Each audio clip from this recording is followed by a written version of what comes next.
7 years ago, they didn't want us to say it, but we now say it proudly, and people are saying it right back at us. We're just 38 days away from New Hampshire's first in the nation primary, and you know why you're first in the nation? Because I kept you first in the nation.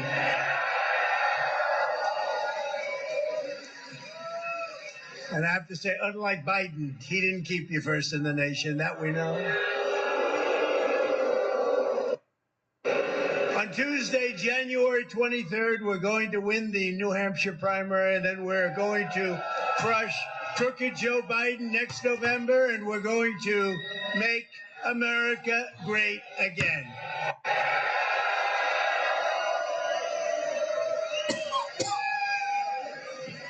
During this holiday season, families all across America are struggling under the brutal weight of Crooked Joe's failures, disasters, and heartless betrayals. You know that?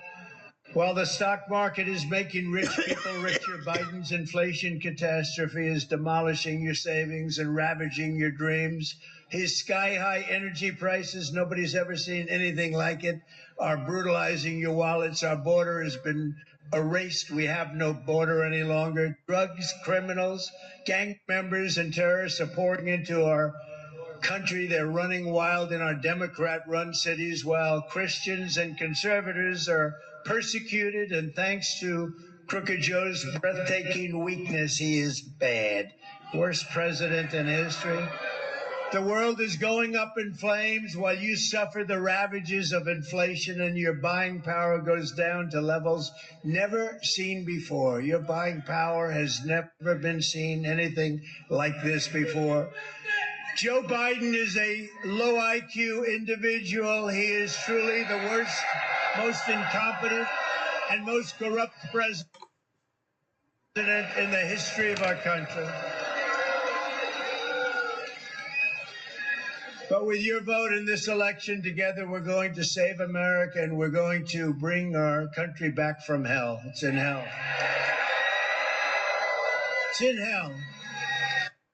Not one thing has gotten better under Crooked Joe Biden. Under the Trump administration, you were better off. Oh, you were better off. Your family was better off. Your neighbors were better off. Your communities were better off. And your country as a whole was better off. America was stronger, richer, safer, and more confident than ever. When you had a certain gentleman behind the desk, that beautiful, resolute desk in the Oval Office. What was his name? His name was Trump, happened to be Trump. But it was all of you, actually. In a certain sense, you were all sitting behind that desk, because that's what we're all doing together. We're in this together. We have a fight to save our country. We have a fight to save our country. Were you better off 5 years ago, or are you better off today? No contest. There's no contest. Nobody would say today. What a difference a president can make. It really does make a difference, a big difference, bigger than even I thought. If you go back 7, 8 years, I never thought it could make. It makes a tremendous difference. Since Joe Biden took over, we've had a 3-year inflation rate of over 20%. Under my leadership, inflation was non-existent. We had gasoline at $1.87 a gallon. After 3 years of Bidenomics, they call it Bidenomics from hell, the average monthly mortgage payment has gone from $1,746 under my administration to $3,322 today, but you can't get the money, so it doesn't matter. Doesn't matter. Biden's handlers are making the banks much richer and making you much poorer. The handlers, they are making the banks rich, and the banks discriminate against conservatives. They discriminate against religion because they're afraid of the radical left, I suspect. I think the bank regulators are doing a big number in the banks because they're not allowed to do business with you. And we're going to get those banks when we get in office. We're going to get them. Nobody knows the banking industry better than me. And I'm not going to let them take advantage of you any longer. They've taken advantage, and what they do to the people in this room, and by the way, millions and millions of others, is a disgrace. We're going to end it. Joe Biden and the Democrat Party are incapable of solving any problem. They haven't solved anything. They've only created problems. As long as Joe Biden is in the White House, the American dream is dead. But all of that will change the minute the polls close on election night, 2024. It's going to end. The next economic boom will begin the instant the world knows that crooked Joe Biden is gone and Donald J. Trump has won 4 more years as president of the United States.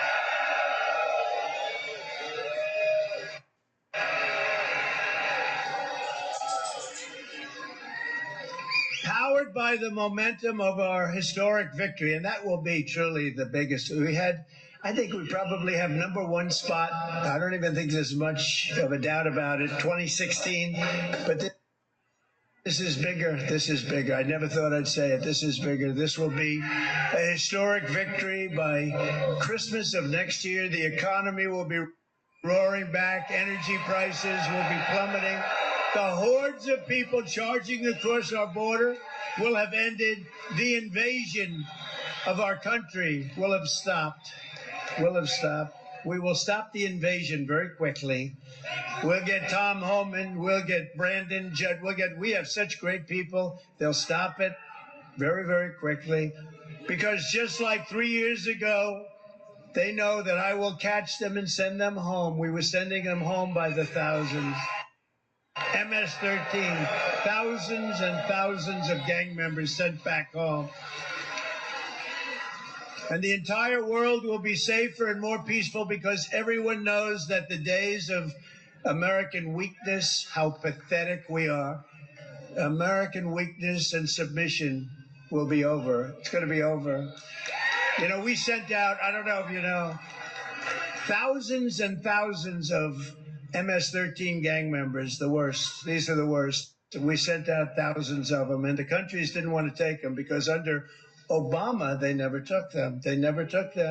So when I came into office, the people heading up big departments were saying, sir, they won't take any of these bad people that they've sent over here purposely. I said, yes, they will. How much do we pay them? Because we give everybody money because we're foolish. So we stopped a lot of it, I will tell you. We would have stopped it all. But then a thing called COVID came along. We had to solve that problem. A gift from China, the China virus, you're right. I said, how much do we pay them? El Salvador, Honduras, how much do we pay them? They said $750 million. That's peanuts compared to a lot of them. I said, inform them that we're not paying them any longer. And I got calls from the 3 of them, Guatemala. I got calls from the 3 of them the next day. Sir, is there a problem? Yeah, the problem is you don't take. They would put airplanes on the runway so you couldn't land the planes with the people that we brought, prisoners that we brought back. We didn't want them in our country. They would stop the road so you couldn't get the buses that people in would come back. This is under Obama with Biden, if you can believe it, Biden. So I said, that's okay. We're not going to pay them anymore. As soon as they heard that, they called up 3 of them separately. Sir, there seems to be a misunderstanding. What's the problem, sir? I said, you're not taking the people that you sent us back. You're not sending the people that were in your jails. You're not taking them back. Well, but sir, you haven't paid us the money that you're supposed to pay. I said, no, I'm not going to pay. Sir, really, there seems to be a misunderstanding. We would love to take them back, sir. Don't you understand that? So they took them back, and we took out thousands and thousands of people in this country, and I mean the most vicious people you've ever seen. Gang members, a lot of terrorists. We took out people that nobody believed, and we had for 4 years. You know, I never talked about it during the 4-year period. I didn't want to give myself a little bad luck, and then the next day something happens. We didn't have one attack in 4 years. We had the travel ban. We banned people from coming in that weren't good. The Biden administration is running on the fumes of the great success of the Trump administration. They're just running on the fumes of what we did with the tax cuts and the regulation cuts. Without us, this thing would have crashed to levels never seen before.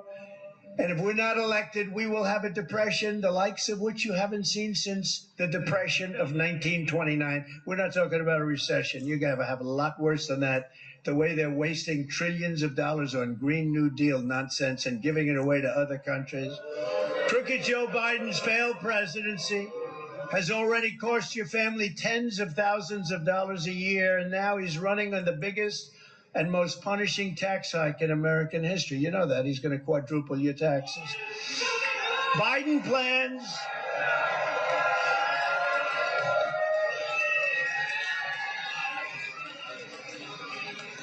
plans to obliterate the Trump tax cuts and raise income taxes on American families all across the nation.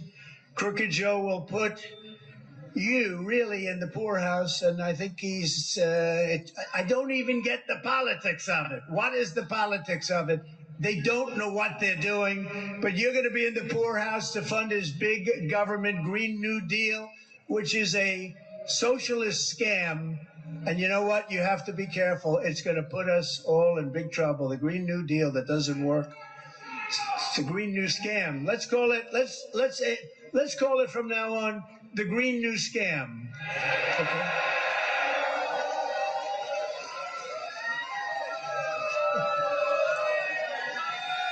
Windmills, windmills.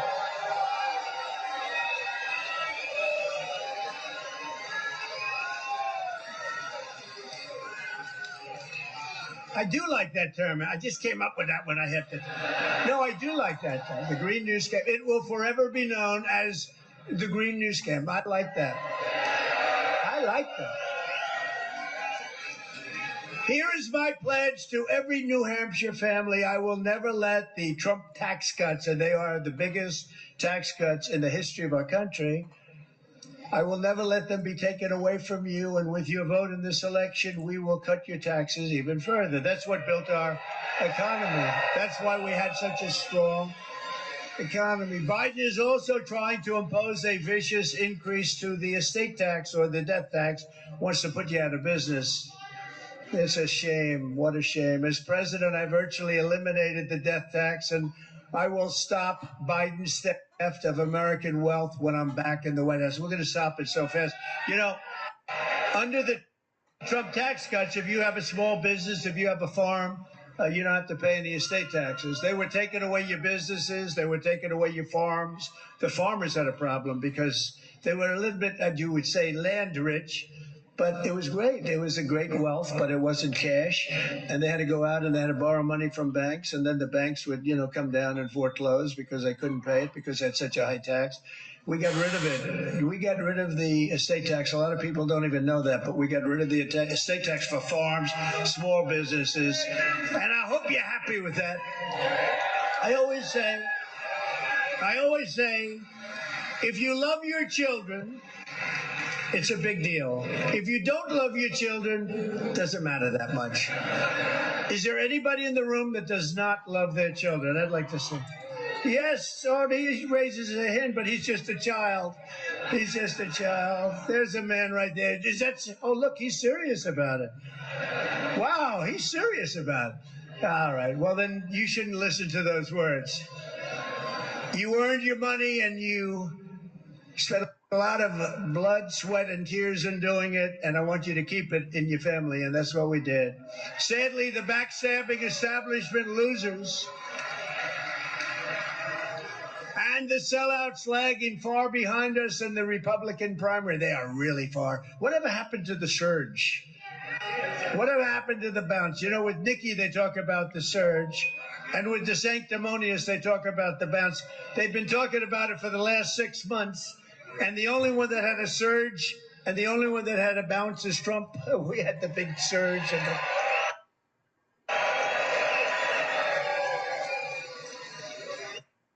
I saw where they said last week, Nikki Haley is surging. And then I said, oh, that's not good news. That's not good. And she is compared to him, but not compared to us. So we're like at 70. She's at 7. And she went up to 8, and he went down to 9. and she could overtake him, but will be about anywhere from 50 to 60 to 70 points above. And they talk about the surge. You have to read the story to believe it. That's the fake news. There is no surge.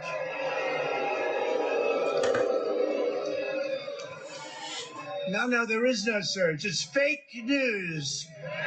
Whoa, there's a lot of them back there. Whoa.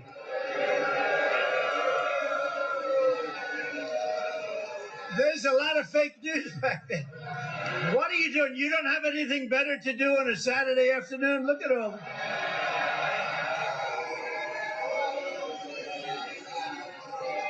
But they're the sellouts that are lagging far behind us in the Republican primary at record levels. You know, the Des Moines Register came out in Iowa, and they had a poll that had me up by the largest number in the history of the poll. Other than that, we're not doing so well. Now in Iowa, we're ahead by like 45 points. I don't mean we're at 45. I mean we're ahead by 45. They gotta start that surge fast. They got to start that bounce. They got to get that bounce going. But these are people that can't be trusted on taxes, on trade, or on anything else, frankly. They will betray you just like they betrayed me. Does that make sense to you? You know what I mean, right? Does everybody know what I mean? You get betrayed. And when you get betrayed, you don't put up with it. And remember this, look, New Hampshire does not want politicians who support higher gas taxes at 23% national sales tax like the sanctimonious did. That's all you want. Let's give you a little sales tax of 23%. You don't want politicians who want to gut Social Security and Medicare like both of them, or our great senior. I don't even talk about the others. You know, you still have this guy. Don't think of it in the race. I looked the other day. You have, well, we like Ramaswamy. You know why? Because he likes Trump. I like him. This is probably a personality defect, but I tend to like people that like me. But if you take a look at Hutchinson, this guy's still in the race. He's been at zero. Hutchinson has been at zero for 6 months, and he's still out campaigning. Ada, I call him Ada. It's Asa. I have to say it's Asa because otherwise they'll say, oh, he didn't know his name. He didn't know. No, I call him Ada. It's a more appropriate name. But no, this guy's out. This guy's out campaigning. He's been at zero. One poll had him zero with an arrow pointing less. That means he's at less than zero. For months he's been campaigning. Does he have nothing better to do? And he says, what about, please, sir, do not call him a fat pig. We cannot call. Says, what about Christie? He's a fat pig. You can't call. No, look, please do not call Chris Christie a fat pig. Okay? It's not appropriate because you're not allowed to use the word fat. You use the word pig, but you can't use the word. No, we don't want to call him that. I don't want to call him that. And all of them, they opposed the Trump travel ban on entry from terror-afflicted countries. If that's okay with you, I'd rather have that. We're going to have very little crime in this country very soon. As soon as we get in, we're going to have very little crime in this country. There are some in New Hampshire who are actually advocating radical left Democrats to vote in our Republican primary to help make our big lead look a little bit smaller. It's not going to have a huge effect, but you know what? Don't let it happen. Don't let it happen. These are subversive people. Don't let it happen. We need to send them a message. We have to send the whole world a message because the world thinks our country is a total mess, and it is. You don't want a candidate to do your bidding and the bidding of Wall Street, the Washington establishment, the fake news media, the deep state, and the military-industrial complex, of which I was a big contributor because I bought more. I rebuilt our entire military. Much of it coming from New Hampshire, as you know. Much of that beautiful new stuff, unfortunately, gave a lot. They gave a lot. They gave a lot to Afghanistan, about $85 billion worth, which is in the most shocking and horrible period of time, I think, in the history of the most embarrassing period of time in the history of our country. 13 incredible soldiers killed, 38 horribly wounded, arms, legs, face horribly obliterated, hundreds of people dead, and leaving a lot of Americans behind, and leaving $85 billion worth of equipment behind. These people are stupid people. They're stupid. They're stupid people. You know, we didn't lose one soldier in Afghanistan for 18 months. I told the head of the Taliban, the media got upset when I called. They said, why would you speak to the Taliban? I said, that's where the problem is. Remember, they asked Jesse James, Jesse, the great bank robber, Jesse, why do you go after banks? He said, because that's where the money is. I went after the Taliban because that's where the killing was. And I spoke to Abdul, and I said, Abdul, don't do it, Abdul, don't do it. We didn't lose. It was a rough conversation, but that's okay. We didn't lose one soldier from that conversation on. 18 months, we didn't have one soldier. Under Obama and Biden, they had a lot of people. We didn't lose one soldier until that horrible day, that horrible, stupid day. What a stupid group of people. They took the military out first. No, you take the military out last. You get your people out first. You get your equipment out. You get your people that have helped us out. There are those people. Of course, you know, we won a war. We took people that we have no idea who they are. We didn't take the people that helped us. We took whoever was able to get into those airplanes. You remember the sight of those planes pulling up with many people on the planes, hanging onto the wheels and falling at 3,000 feet. I mean, it was what a mess. What a mess. This guy Biden is the worst we've ever had. The worst. No, New Hampshire wants a president who will never betray you, who will never forsake you, and who will never sell you out. You're not going to be sold out. And you know that because for 4 years I was your president, and you had the greatest 4 years that you've ever had. And that's why next month New Hampshire is going to weed out the insincere rhinos. Rhino. Does everybody know what that is? Republican in name only. You know, when Biden says we must stop MAGA, we must stop, let's see, is it called MAGA? I think it's called MAGA, which, by the way, is the greatest political movement by far in the history of our country. And I just wish like that would be on a debate stage, because I'd say, Joe, do you know what MAGA stands for? He'd go, no. And then, of course, the announcers, like a Chris Wallace, would come to his, you know, would save him. You have no right to ask that question. You know, meantime, Joe would be standing there not knowing what the hell's happening. But listen, I say, Joe, do you know what MAGA stands for? MAGA stands for, Joe, Make America Great Again. That's all it says. There's nothing tricky. There's nothing tricky. But you'll be able to vote for your all-time favorite president, me, which is you. Together, we will continue to fight for the state like no one has ever before. Nobody's ever fought for your state like I did. I didn't like your governor very much, but I got him everything he needed. This guy... let me tell you, this guy could have run for the Senate. He could have won because he's got a name a long time. I liked his father, actually. Once I won, his father was nice. Before that, he was nasty. But once I won, he was very nice. I don't know what happened to him. But his son is, you know, he's like a spoiled brat. His son is like a spoiled brat. But here's the story with him. So he ran for president without having the courage to run for president. He was all over the country campaigning. And he got like 2. He was beating Ada Hutchinson. That was about it. He was beating Hutchinson by 2 points.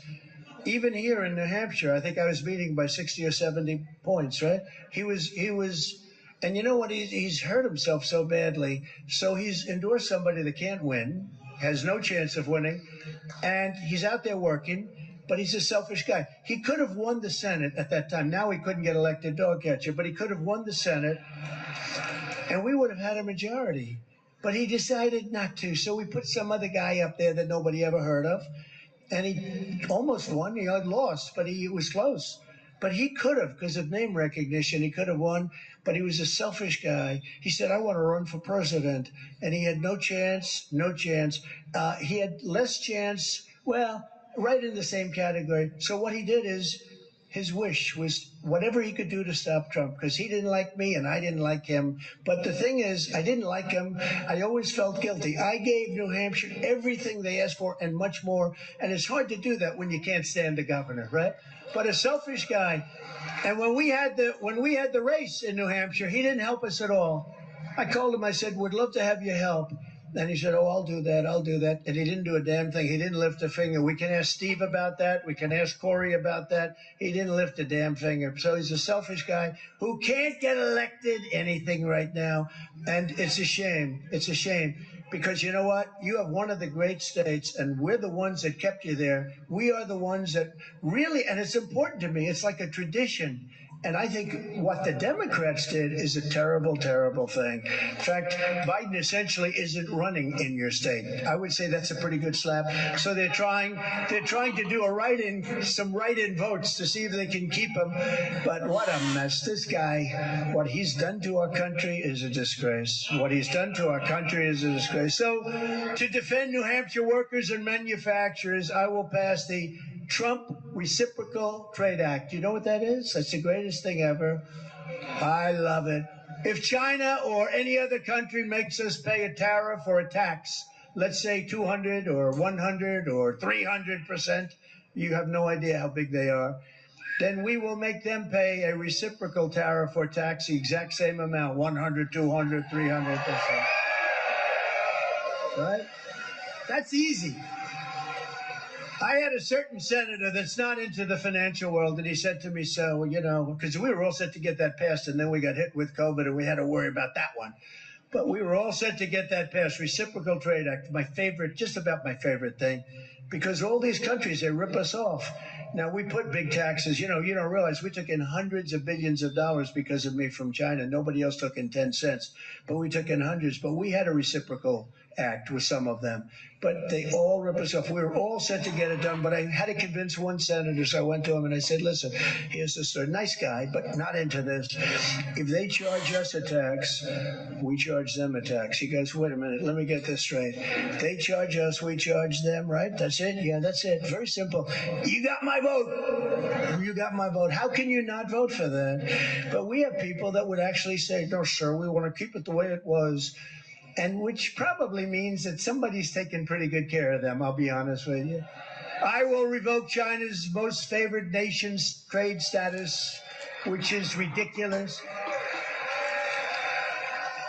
They say they're a developing nation. Well, we're a developing nation, too. All you have to do is take a look at our Democrat-run cities, which are being destroyed.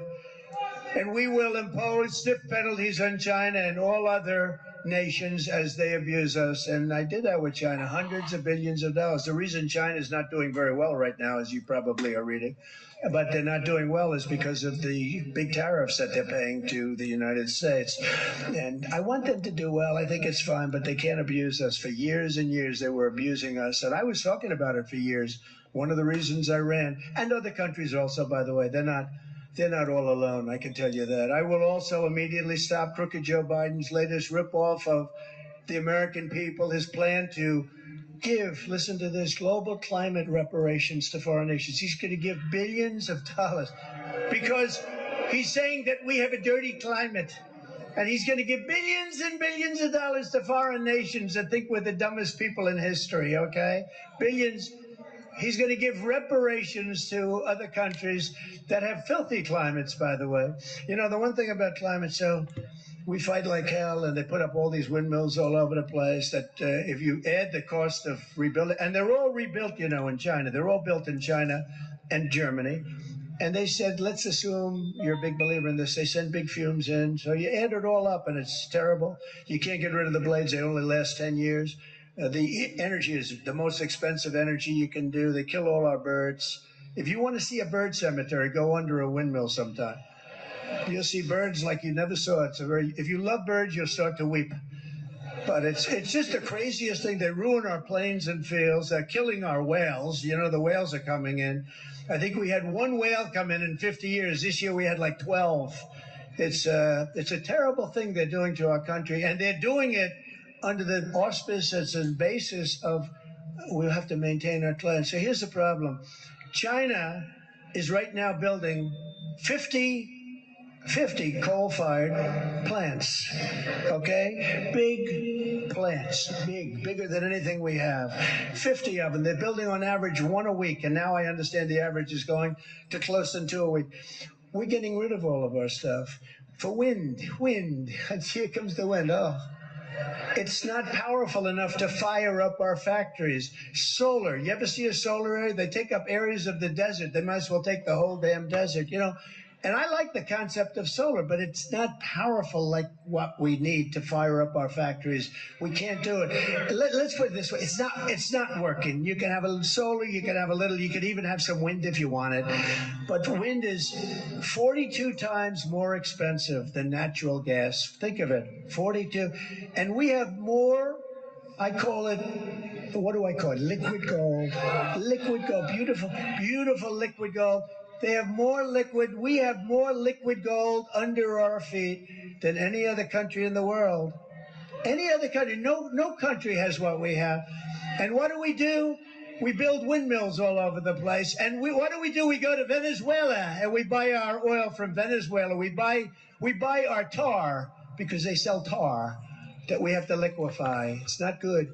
As we speak, New Hampshire families are paying the highest energy cost in the nation. Did you know that? You're number one. Your governor's doing a bad job when you're paying. When you pay the highest in the nation, your governor's not doing a good job. You have the highest energy costs in the United States of America. Yet instead of bringing down prices, Crooked Joe is trying to steal more of your money and to give it away to foreign atonement, they call it.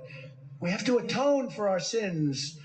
We have to atone for our sins. Think of it. We're putting ourselves out of business for the last 15 years with the crap that we're building that doesn't work. Germany went this way, you know, but they were smart.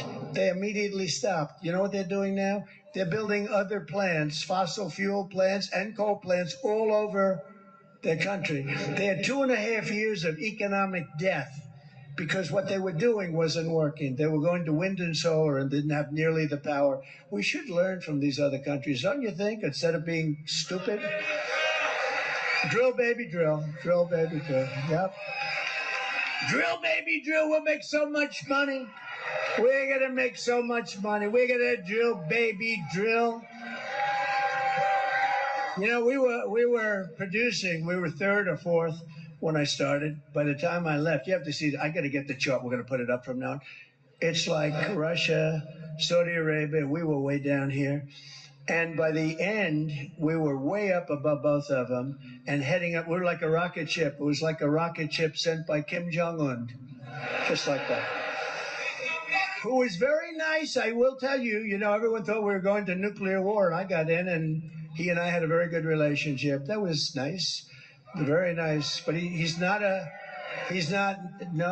Rocket Man, yeah, but he's not so fond of this administration, but he's fond of me, and we had a very good relationship, and I tried to convince the fake news, no, that's a good thing, not a bad thing, right? That's a good thing.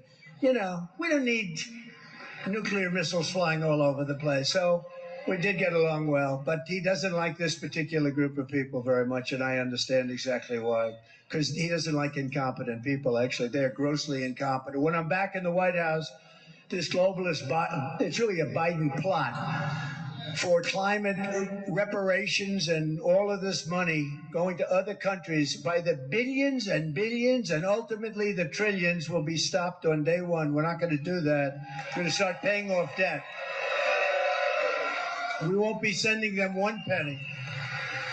I will end Biden's war on American energy, and we will, in fact, as you just said, drill, baby, drill. We're going to drill, baby, drill. And we're going to be sending all of the oil and gas all over the world, to Europe, to Asia, all over the world, and then we're going to start paying off massive amounts of debt, and then we're going to give you a further tax reduction from what we already gave you. And we're going to get rid of our debt, and we're going to get rid of a lot of great things, and a lot of, I'll tell you what, we're going to take care of some really big problems. You got some great big things that they thought were so fantastic, and they're horrible. Everything they're doing, like I will kill his insane, very expensive and horrible and just the dumbest thing I've ever heard, electric vehicle mandate.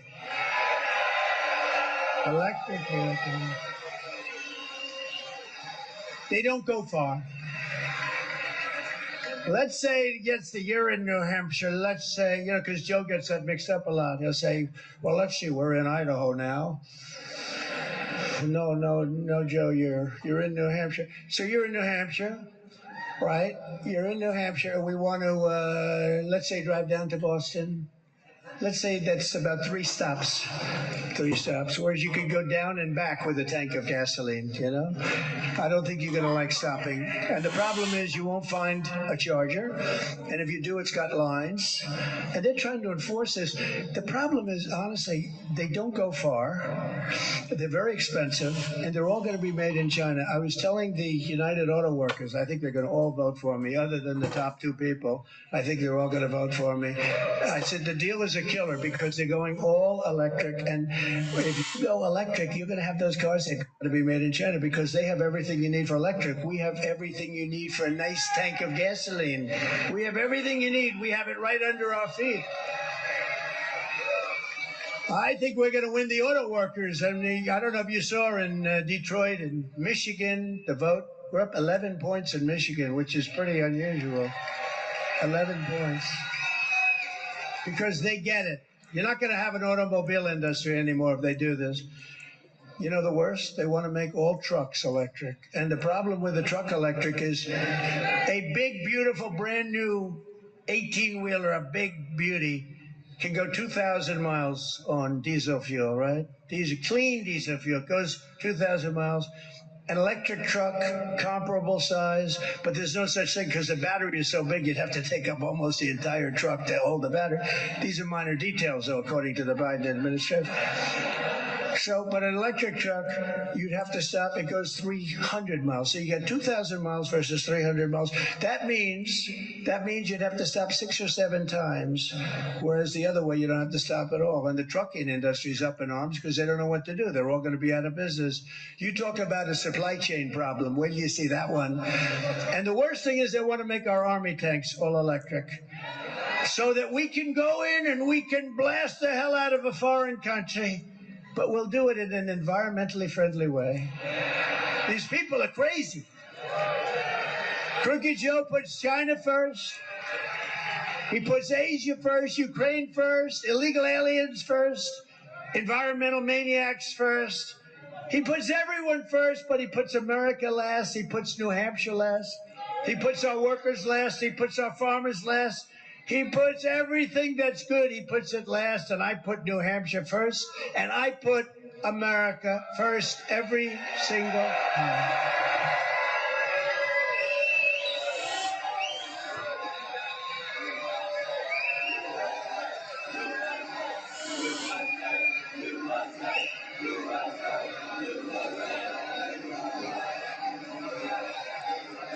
Let's do it.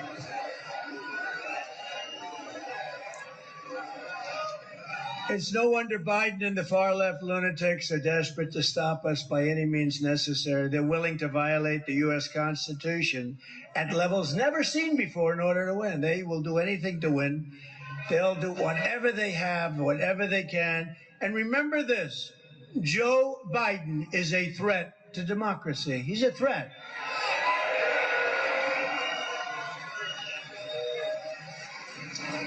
And, we'll bring in adversaries, and I'll bring it in right now, but even Vladimir Putin. Has anybody ever heard of Vladimir Putin? Of Russia, says that Biden's, and this is a quote, politically motivated persecution of his political rival is very good for Russia because it shows the rottenness of the American political system, which cannot pretend to teach others about democracy. So, we talk about democracy, but the whole world is watching the persecution of a political opponent that's kicking his ass. It's an amazing thing. And they're all laughing at us. Viktor Orban, the highly respected prime minister of Hungary, said, Trump is the man who can save the Western world. He said this in an interview 2 days ago. That he had the best foreign policy in decades, and it all belongs to Trump. He did not initiate a new war, and he would have been it would have been the greatest thing. Our world would have been a very different place right now. And he said that. He said it would have been very different. And there was no way that Russia, and he's right there, there's no way that Russia would have invaded Ukraine. It would not be possible for Russians to do that if President Trump were president. It wouldn't have happened. And guess what? It didn't happen. And you know what else wouldn't have happened? The attack on Israel wouldn't have happened. And inflation wouldn't have happened. They're weaponizing law enforcement for high-level election interference because we're beating them so badly in the polls. That's what they do. They cheat. They're professional cheaters at elections. Just as you probably saw last week and a couple of this week, 2 days ago, the Harvard-Harris poll is us leading Republican primary field by 56 points. Trump is 67, Ron DeSanctimonious is 11. And Nikki Haley is at 10%. Where is the bounce? I want to see that bounce. No, they're talking, they keep bouncing. They keep bouncing between each other. In the new Rasmussen poll just out, the general election, I guess 10 points ahead. That's not bad. In the Washington Post, how about that? 10 points and 11 points up on Biden. They were so unhappy. They said, it must be a mistake. It must be a mistake. So they went back and redid it, and they had to actually add another point. That was sort of a clip. And the Bloomberg Morning Console poll just out as us beating Crooked Joe substantially in every swing state, like by every single swing state by a lot. The radical left Democrats rigged the presidential election of 2020, and we're not going to allow them to rig the presidential election of 2024, right? Not going to allow it, right? Right? Every time the radical left Democrats, Marxists, communists, and fascists indict me, I consider it a great badge of honor because I am being indicted for you. Thank you very much. Thank you. I appreciate it. Thank you very much.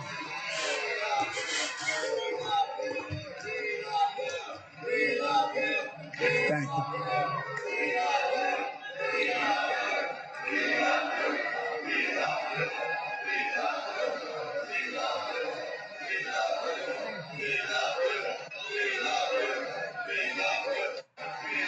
Thank you very much.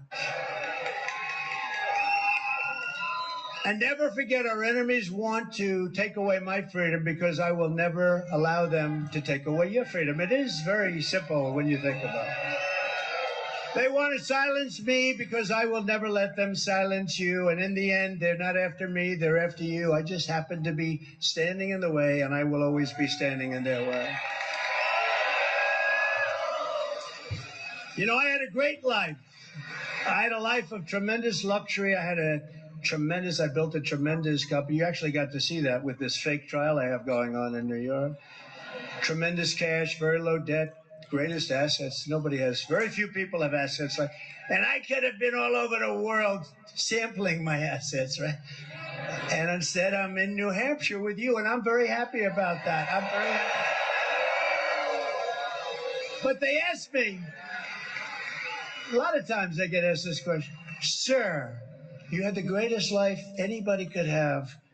Would you do it again? I said, absolutely. I'm so honored to do it because we made America great, and then they've destroyed our country, and we're going to make it great again, greater than ever before, and there's nothing I can do that's going to top that.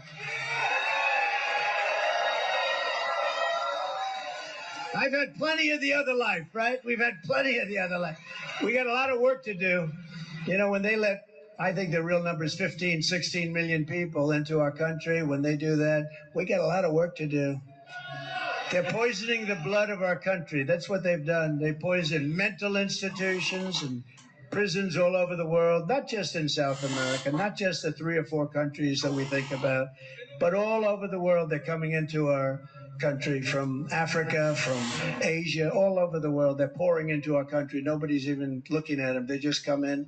The crime is going to be tremendous. The terrorism is going to be, and then we built a tremendous piece of the wall, and then we're going to build more. And the election was rigged, and we didn't do it, but I figured they'd just throw it up. Would have taken 3 weeks. It was all built. It was all ready to be just hoisted up.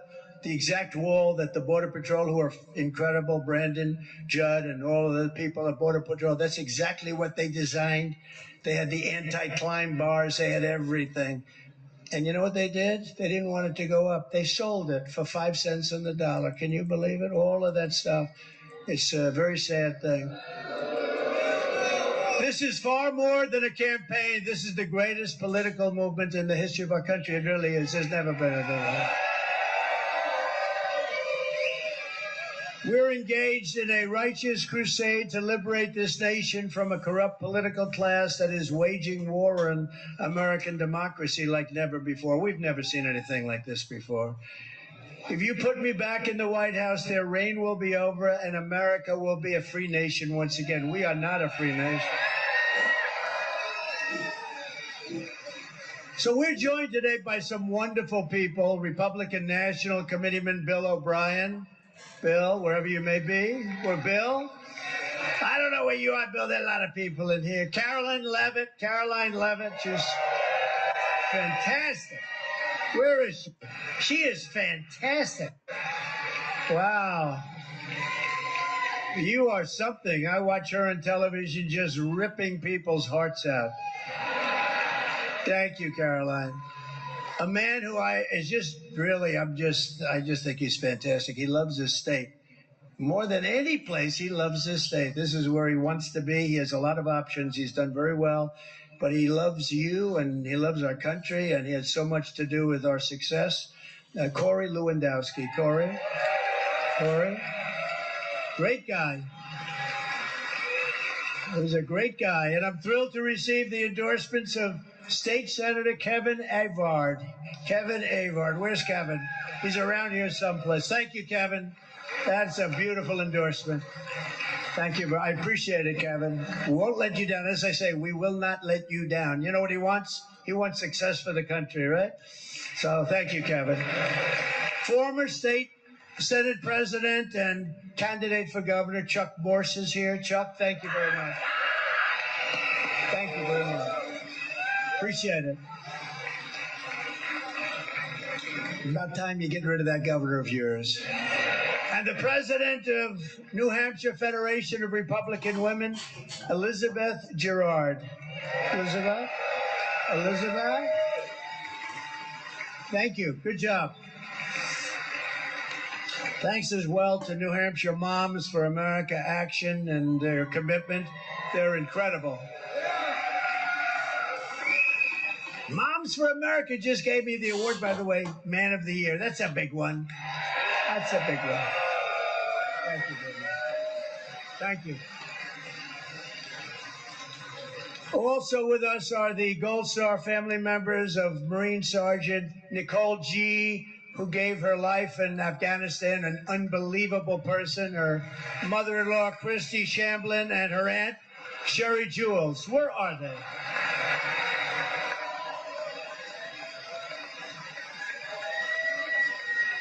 Thank you, darling. Looking down, right? Looking down.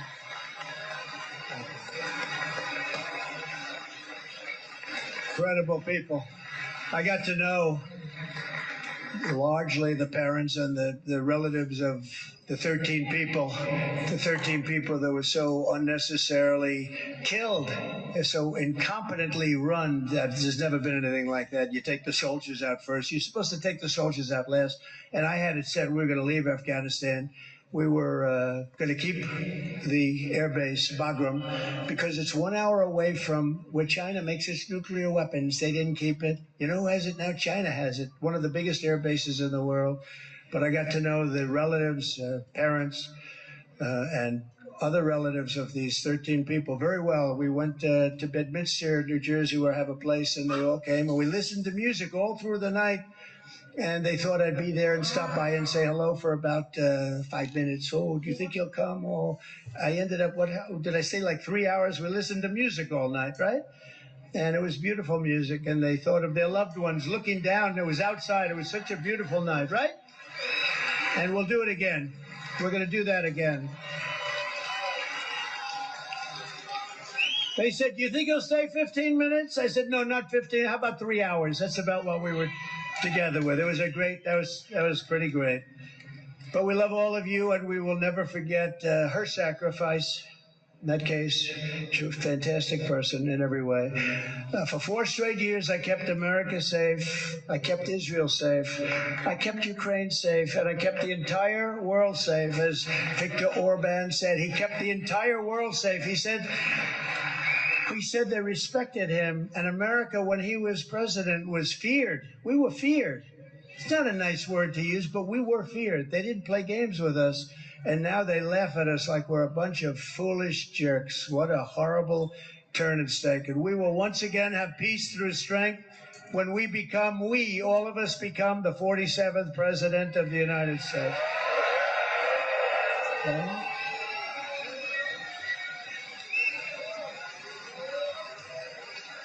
As president, I fully rebuilt the U.S. military, created Space Force. Remember, they didn't want Space Force. I said, well, if you don't do it, China and Russia are up there right now, and we've now taken it over. We've really dominated since the creation of space, but that was a big deal. The Democrats didn't want it. When Biden came in, he heard about Space Force, probably the first time he heard about it, you know? And he laughed. He thought it was funny. He thought it was some kind of a war game. No, it wasn't fun. It's going to be one of our most important. Think of it, first new area of division, first new thing that we created militarily for so many years. You know, we were stuck in a very old-fashioned military, and now what we did was Space Force, I guess the first since 78 years, Air Force was the last, and then we did Space Force, and it's taken off. We're dominating now. We're dominating China, and we're dominating Russia, which are the two that are up there. They were there long before us. So the creation of Space Force is such a big deal. And I was the only president in decades who didn't start a war. Instead, I got us out of wars and endless wars. And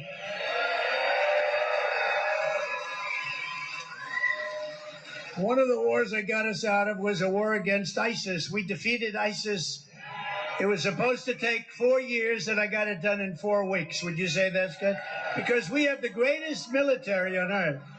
We have the greatest leaders, but not the guys on television, not the ones on television. I'm the only candidate who can make this promise to you. I will prevent World War III. I will prevent World War III.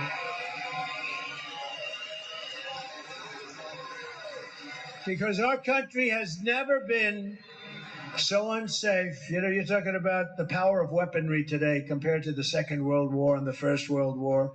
It's times 1,000. Most powerful weapons ever even thought about, ever conceived, ever built.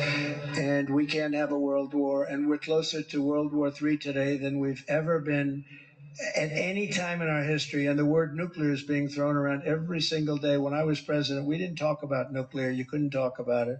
It was a word that was banned. You couldn't talk. Now they talk about it every day. We talk about it. They talk about it. And we will keep you out of World War III. World War III is not going to be army tanks going back and forth, shooting at each other. Boom, boom.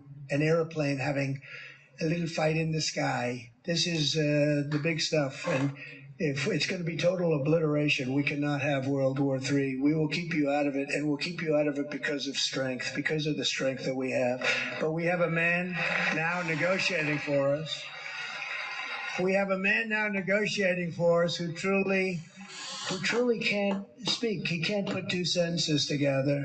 They ask him a question at a news conference. He has no idea what the hell they're talking about. And when you look at what he did and what he says, even to Russia, when they did attack Ukraine, the way he spoke was so bad. I said, you know, I think it looks like that's going to happen because what he's saying is so bad. It's the exact opposite of what you should be saying. He can't put 2 sentences together, and he's responsible for negotiations on nuclear weapons in World War III. The guy makes a speech. He can't find the steps. They're all over the place. See this stage? This stage has 1, 2, 3, 4. Most stages have more than that. But in New Hampshire, they want to cut back on the costs a little bit. So they only give me 4 options. But when I'm finished, I actually pick one of the four. He can't find the stairs. And if he finds them, he can't get down them. The whole thing is not believable. Can you imagine President Xi of China, powerful kind of a guy? They hate when I say that. Oh, you say nice things now. He controls 1.4 billion people rather ruthlessly, right? Can you imagine when he sees this guy walk into an office or walk in? I wonder what he's. I'd love to be a fly on the wall. I'd like to hear what they. I will tell you. Number one, they can't believe it. But our country is in great danger. Most dangerous because of weaponry and because of where we are and all of the things that are happening. Again, Ukraine wouldn't have happened. Israel wouldn't have been attacked. Inflation wouldn't have happened. Oil price wouldn't have gone like that. You know, part of the reason that Russia could go in because at $100 a barrel, Russia's making a fortune. They'll be the only country to make money during a war. Wars are very expensive. But because of that, they drove it up. And this guy has no clue as to what's happening. We're at the most dangerous point in the history of our country, in my opinion. And unfortunately, I've been right a lot of times, you know. Remember the hat that goes, Trump is always right? I have been just about right. He said all the time, I have been right. And I don't want to make that prediction because I don't want it to be a prediction, but there's a real chance that we could be in a world war, and it won't be like any other, believe me. Together, we achieved the most secure border in U.S. history. We built 561 miles of border wall and got Mexico to give us 28,000 soldiers free of charge, 28,000. I don't know now. It's a good time, and it is a Saturday afternoon, and everyone is like, what the hell are we doing on a Saturday afternoon? Does anybody want to hear the snake? You know, yeah? Should I do the snake? Those beautiful ladies from North Carolina, they've seen about 100 rallies. I don't know what the hell's going on with their husbands. Are your husbands, do the husbands have a little problem with it? Should I do the snake? No, they've come to 100 rallies. This is their 100th, and they're incredible. They have a group of about actually 50 of them, and we appreciate it. How are we doing? How are we doing in North Carolina? Okay, good. We're doing good. I think we're doing good everywhere. You know why? Because number one, I did a good job, but also when you compare it to the incompetence that we have right now, there's more spirit right now than we've ever had before. So this is sort of a metaphor, and this is about people coming into our country who you know are going to be a disaster because they come from jails and prisons, they come from mental institutions and insane asylums. They always say, sir, please don't use the term insane asylum. You know what that is? Silence of the Lambs, right? That's Hannibal Lecter, the legendary Hannibal Lecter, and they're coming into our country now totally unchecked, unvetted, and this is very much as to what's going to happen, in my very humble opinion. On her way to work one morning, down the path along the lake, a tender-hearted woman saw a poor, half-frozen snake. His pretty colored skin had been all frosted with the dew. Poor thing, she cried, I'll take you in, and I'll take care of you. Take me in, O tender woman, take me in for heaven's sake. Take me in, O tender woman, sighed the vicious snake. She wrapped him up all cozy in a comforter of silk and laid him by her fireside with some honey and some milk. She hurried home from work that night, and soon as she arrived, she found the pretty snake she'd taken in had been revived.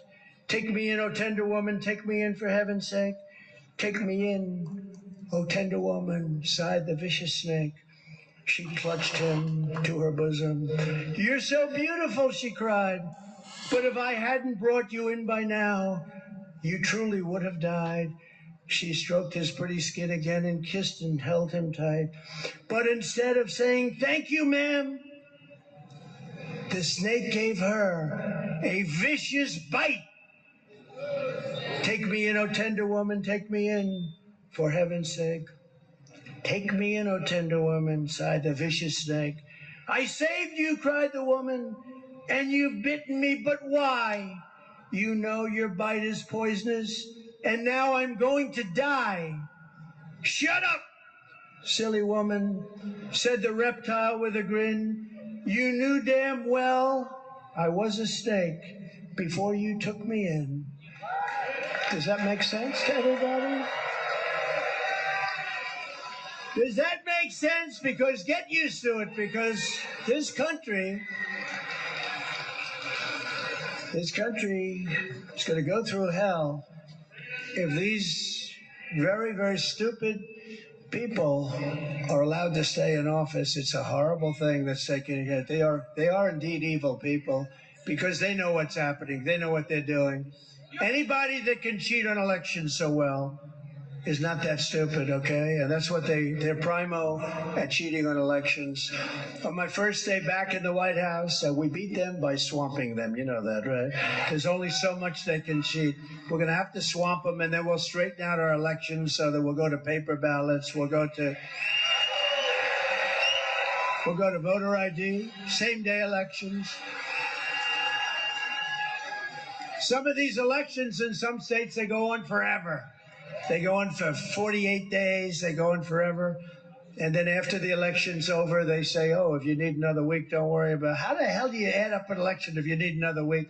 No, we want to go paper ballot, same-day voting, voter ID. On my first day back in the White House, I will terminate every open borders policy of the Biden administration, stop the invasion of our southern border, and begin the largest domestic deportation operation in American history.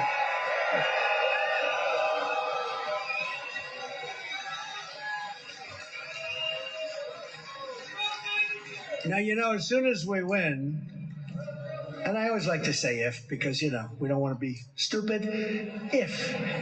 But, you know, I feel we're doing very well, but I don't like to curse it. But as soon as we win, you know what's going to happen. People are going to flood out of the country. They're going to flood out before we even do anything. They're going to leave the country because they're going to understand that. I will immediately restore and expand the Trump travel ban on entry from terror-plagued countries, and I will implement strong ideological screening for all illegal immigrants. If you hate America, if you want to abolish Israel, if you sympathize with jihadists, then we don't want you in our country. We don't want you. We will restore law and order to our communities, and I will direct a completely overhauled DOJ to investigate every radical, out-of-control, fake, crooked prosecutor in America for their illegal, racist, in reverse enforcement of the law. I am also going to indemnify all police officers. This is a big thing, and it's a brand new thing, and I think it's so important. I'm going to indemnify through the federal government all police officers and law enforcement officials throughout the United States from being destroyed by the radical left for taking strong actions against crime. Our law enforcement, our police officers are forced not to do anything when they want to. They really want to solve the problem. They're told not to do it under the threat of losing their pension, losing their house, losing their family. That's what's happening to them. They're losing everything. They're told not to do anything. We have to support our police. Our police know everything that has to be done. We're not going to allow anything bad to happen to them again. They have been totally put aside. If you remember in Minneapolis, where they took over the police station, they took it over and they burned it down. By the way, what happened to those people? Are those people in jail with the J6 hostages? What happened to those people, come to think of it? They're not in jail with the J6 hostages. I don't call them prisoners, I call them hostages. They're hostages. In addition, we will take over our horribly run Washington, D.C. and clean up, renovate, and rebuild our capital city so that it is no longer a nightmare of murder and crime, but rather it will become the most beautiful capital anywhere in the world. Our parks will be cleaned, all tents and graffiti will be removed, slum areas will be removed and rebuilt to the highest level of elegance and strength. And in addition to our capital, we're going to rebuild our cities into beacons of hope, safety, and beauty better than they have ever been before. We're going to rebuild our cities. It will be the greatest investment ever made, and we will work with Democrat leaders of those cities. If you can believe that they have Democrats, every single one of them is run by Democrats, and they're all failing, and they're crime-ridden, and they're horrible. But all of these failing places to make sure that this rebuilding will be a lasting and compassionate one. It's going to be. Safety will again be restored so that children can go outside with their mothers and fathers and play in the park without being beat up, molested, or shot.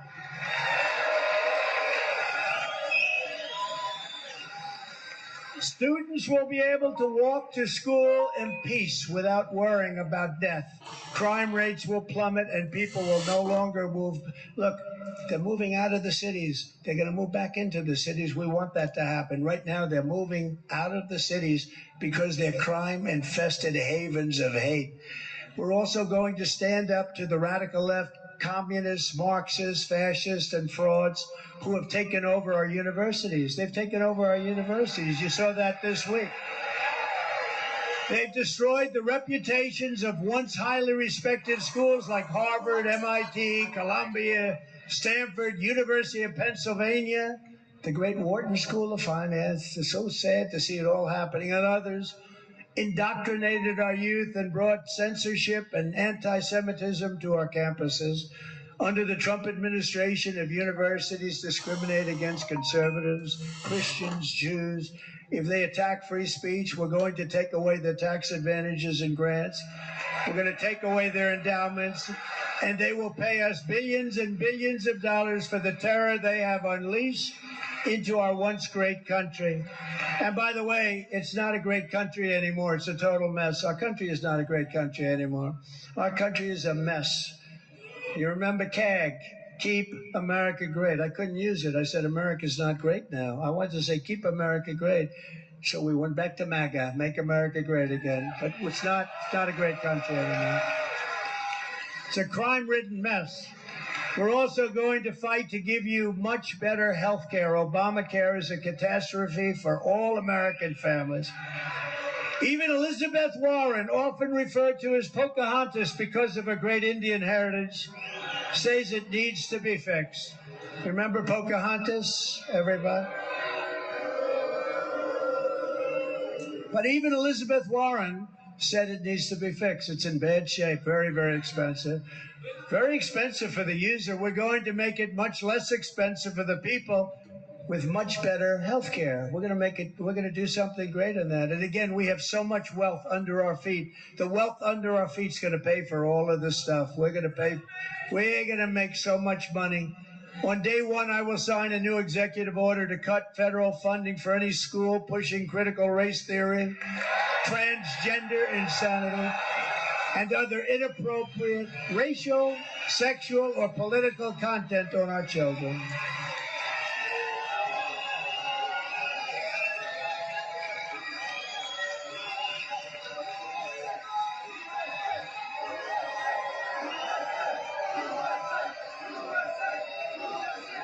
And I will not give one penny to any school that has a vaccine mandate or a mask mandate.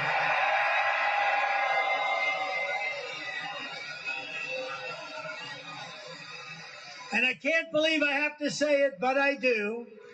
Who would think 10 years ago, 15 years ago, we'd have to say this? I will keep men out of women's sports. Can you believe it? That we would have to say it.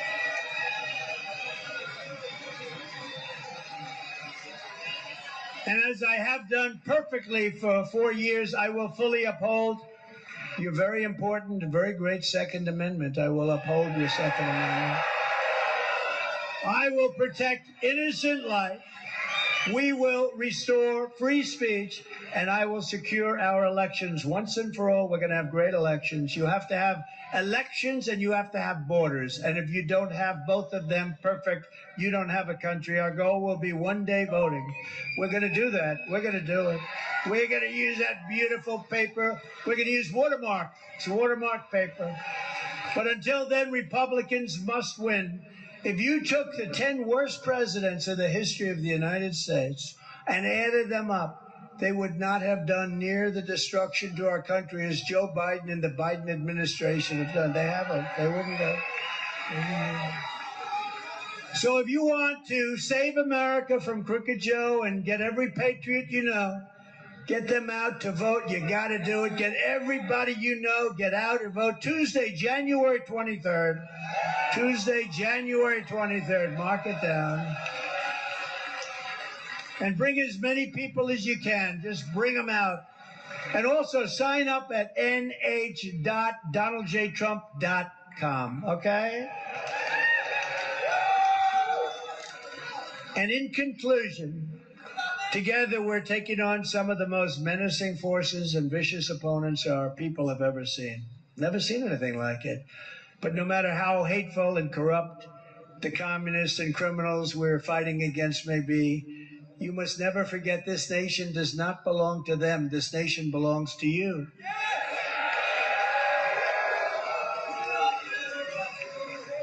This is your home. This is your heritage. And our American liberty is your God-given right. Your God-given right. From Manchester to... Thank you very much. It's a beautiful crowd, beautiful group of patriots, beautiful, beautiful people. From Manchester to Meredith, from Portsmouth to Plymouth, from Concord to Claremont, from Dixville to Dover, to right here in Durham. You inherit the legacy of red-blooded New Hampshire patriots who lived by the immortal motto, live free or die.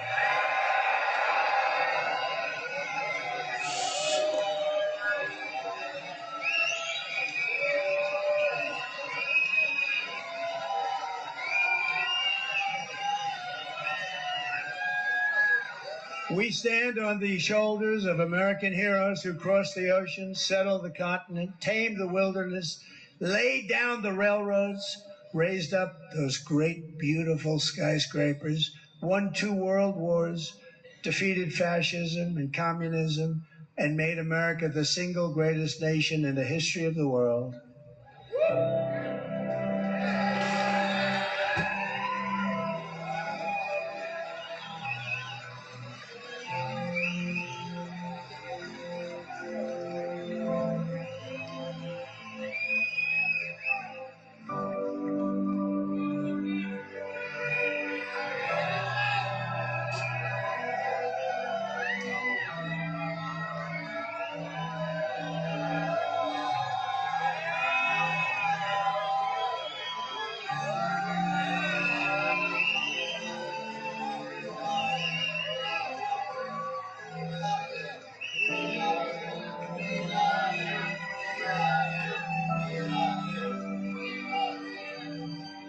But now, we are a nation in decline. We are a failing nation. We are a nation that has the highest inflation in 50 years, where banks are collapsing and interest rates are skyrocketing. Likewise, we are a nation where energy costs have reached the highest levels in our history. We are no longer energy independent or energy dominant as we were just a few short years ago. We are a nation that is begging Venezuela and many others for oil.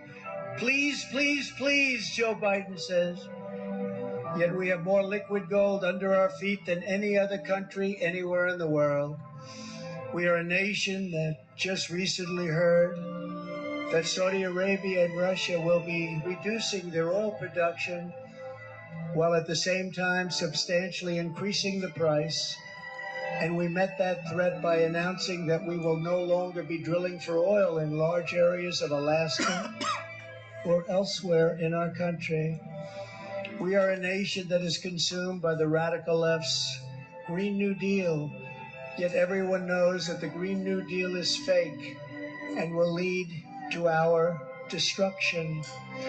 We are a nation whose leaders are demanding all-electric cars, despite the fact that they can't go far, cost too much, and whose batteries are produced in China with materials only available in China, when an unlimited amount of gasoline is available inexpensively in the United States, but it is not available in China.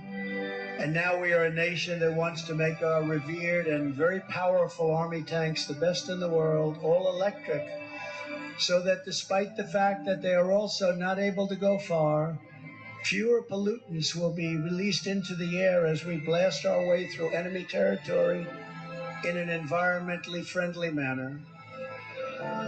And they also want to make our fighter jets with a green stamp of energy savings, though losing 15% efficiency, but allowing us to keep our enemy's atmosphere clean of emissions as we viciously and unceremoniously attack them at levels never seen before. Who are these people that would do this to us? Who are these people who would ruin our country? We are a nation that ended oil exploration and production in the United States just as the price of oil reached an all-time high. What other country would do such a foolish and self-destructive thing? Can we be energy independent and even energy dominant again? Yes, oh yes, and very quickly, says President Trump. We are a nation that surrendered in Afghanistan, leaving dead soldiers, American citizens, and $85 billion worth of the finest military equipment in the world behind, and also abandoning Bagram, one of the biggest military bases anywhere in the world, and only 1 hour away from where China makes its nuclear weapons. And we are a nation that allowed Russia to devastate Ukraine, killing hundreds of thousands of people, and it will only get worse.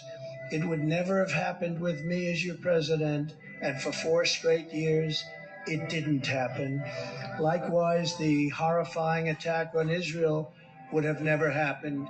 They wouldn't even have thought of doing it if President Trump was in the Oval Office. It would never, ever, ever have taken place.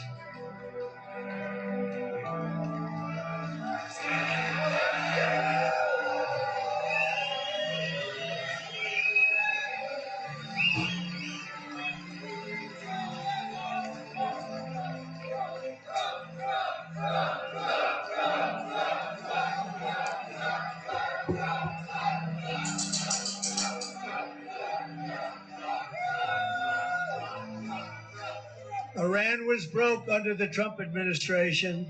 They didn't have the money to fund Hamas, Hezbollah, and all of the other instruments of terror. They had no money. They were totally broke.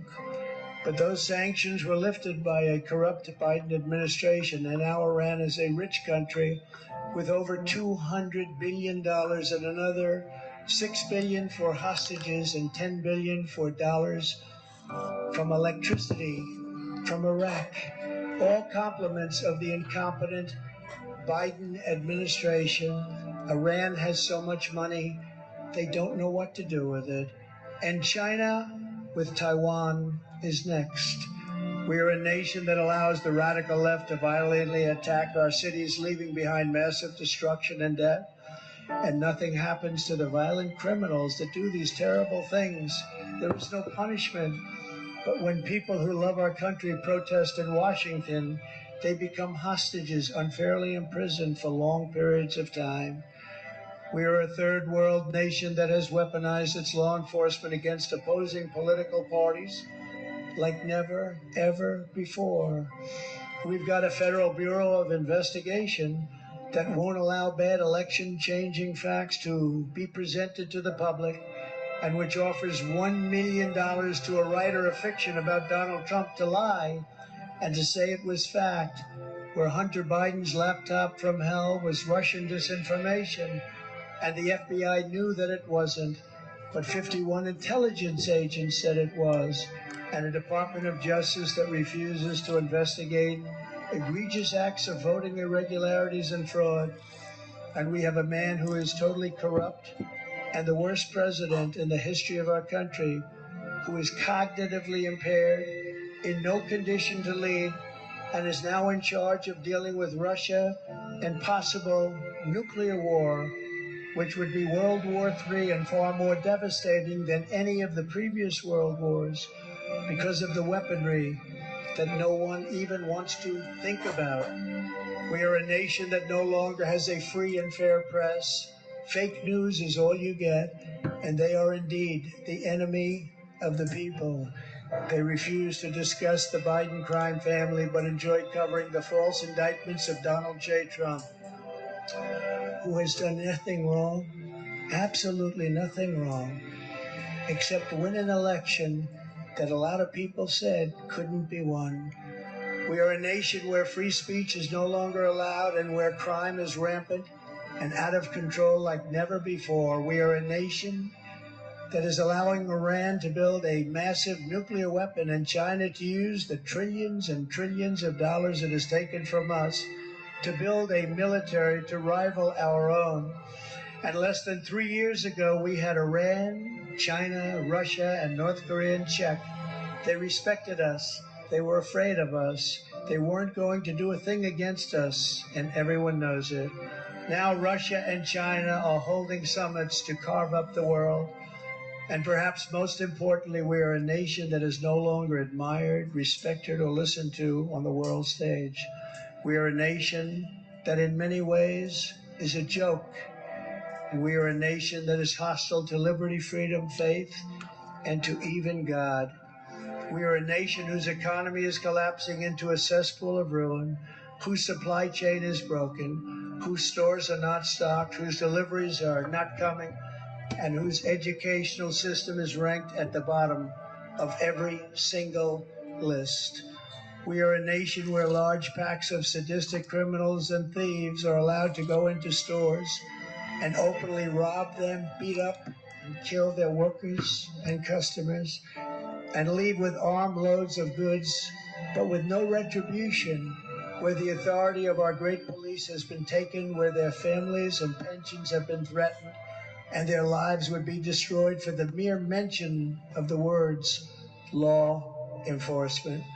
We are a nation where fentanyl and other forms of illegal drugs are easier to get than groceries to feed our beautiful, beautiful families. We have become a drug-infested, crime-ridden nation, which is incapable of solving even the simplest of problems. We will institute the powerful death penalty for drug dealers, where each dealer is responsible for the death during their lives of more than 500 people. Mothers will never again be forced to watch their children overdosing and hopelessly dying in their arms, screaming, "What can I do? What can I do?" We are a nation whose once revered airports are dirty. They're a crowded mess. You sit and wait for hours and then are notified that the planes won't leave, that they have no idea when they will, where ticket prices have tripled. They don't have the pilots. They don't have the planes. They don't see qualified air traffic controllers, and they just don't know what the hell they're doing. We are a nation that has lost its confidence, lost its willpower, and lost its strength. We are a nation that has lost its way, but we are not going to allow this horror to continue. 3 years ago, we were a great nation, and we will soon be a great nation again.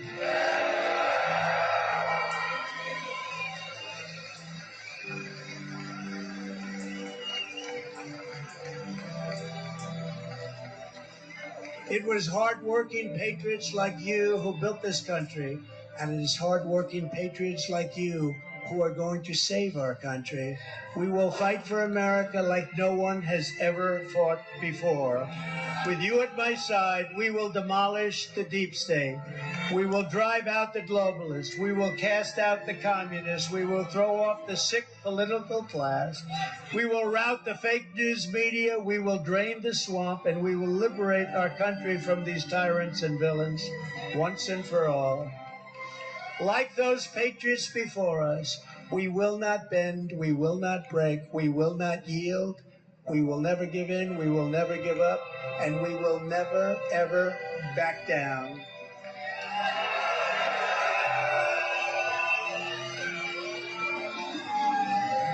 With your support, We will go on to victory, the likes of which no one has ever seen before. We will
Đó là bài nói chuyện của Tổng thống Donald Trump ở New Hampshire, cái thành phố là Durham, là ngày 21 tháng Giêng này là sẽ có cuộc bầu cử sơ bộ của đảng Cộng Hòa.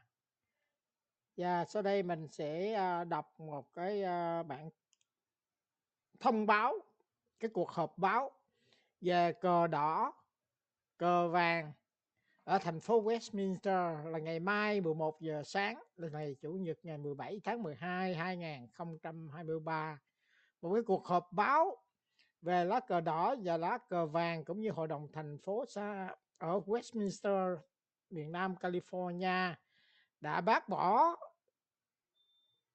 một cái đề nghị của một nghị viên American West là muốn xác nhận lá cờ đỏ của Cộng sản và lá cờ vàng ba sọc đỏ, là lá cờ vàng ba sọc đỏ là đại diện cho Việt Nam.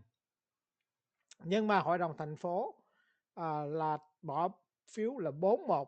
Ở trong đó thì có bà Kimberly Hồ, ông Charlie cái Mạnh Trí cũng như là ông Nam Quang. Ông Nam Quang ông đưa lên đề nghị là lá cờ đỏ là đại diện cho cho nước Việt Nam, cho đảng Cộng sản hiện nay, vì cái lá cờ đỏ nó nằm ở Liên Hiệp Quốc.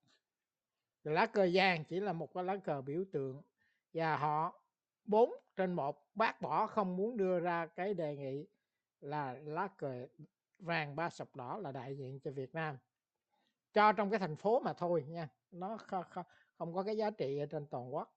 Là mình đọc trước cái nhà hàng, cái địa chỉ là trước nhà hàng phở Hai Tô, cái địa chỉ là 9082 Bosa Avenue, Westminster, California. Xin mời đông đảo đồng hương đến đó, để cũng như các phóng viên cũng như nhà truyền thông đến đó để lấy những cái tin xác thật ngay tại chỗ. Tôi ở miền Bắc California thì không có đi đến đó được. Nếu mà quý vị mà còn tôi phát trực tiếp thì gửi qua cái email của tôi. Khi mà quý vị làm livestream thì tôi sẽ phát trực tiếp lên cho đồng hương của chúng ta biết về cái thành phố Westminster hiện nay, là do 4 nghị viên người Việt Nam và một nghị viên người Mễ là ông Carlos Manzo.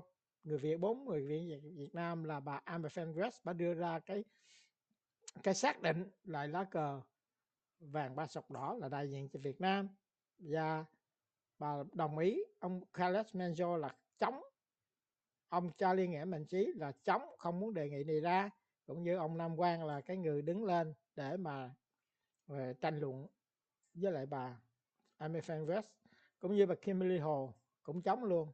Mình không hiểu 4 người nghị viên của Việt Nam trong thành phố họ được quyền thông qua hay là không thông qua, không cần phải xin ai cả, chứ không phải như những đồng bào của mình đi đến quốc hội này nọ là phải xin một cái người đại diện là thượng nghị sĩ hay là dân biểu để giúp đỡ hay là đưa ra cái nghị luật. Nhưng mà trong cái hội đồng thành phố của Westminster họ được quyền chấp nhận hay không chấp nhận. Họ nêu ra lý do là lá cờ đỏ sao vàng là đại diện cho Việt Nam, chứ không phải là lá cờ vàng ba sọc đỏ đại diện cho Việt Nam. Cảm ơn tất cả quý vị, anh chị em đã bỏ thời giờ lắng nghe một cái bài nói chuyện của Tổng thống Trump rất là dài, và mến chúc quý chị anh chị em một ngày bình yên. Và ngày mai mình sẽ đến San Jose lúc 11 giờ để có một cái hình như là 1 giờ đó, mình chưa nắm chắc vẫn hình như là 1 giờ tới 4 giờ đó, là có cái ngày lửa nhân quyền, gọi là 75 năm kỷ niệm đó, thì cộng đồng mà ở miền Bắc California